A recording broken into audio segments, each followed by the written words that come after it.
projekte Smart Trnava sme implementovali súbor pokročilých technológií, ktoré nám výrazne pomohli zlepšiť riadenie dopravy v meste.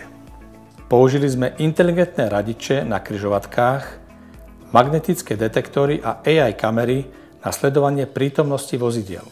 Umožňuje nám to automaticky upravovať dynamické signálne plány v závislosti na aktuálnej dopravnej situácii.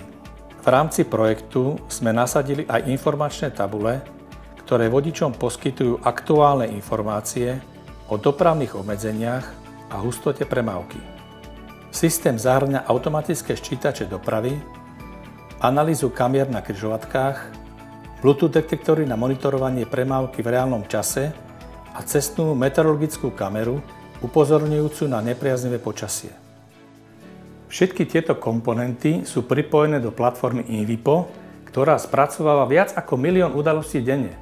Zabezpečuje nám analýzu, riadenie a optimalizáciu dopravy v reálnom čase.